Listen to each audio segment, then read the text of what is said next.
Welcome back. You can reuse slides from other presentations.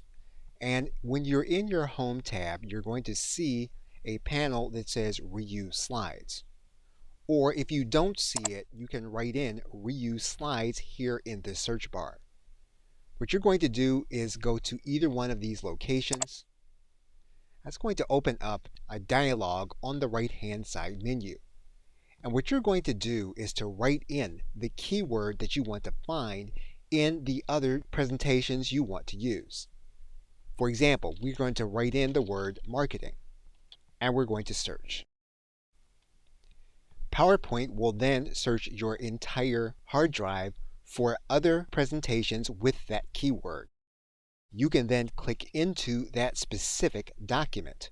You can then go to the slide that you want to use, and you can click Insert Slide. That slide will then become part of your presentation. You can then close up the search area. And what you have done now is you have added in a slide from another presentation on your hard drive using Microsoft PowerPoint. Okay, so with that, thanks, and I will see you in another video.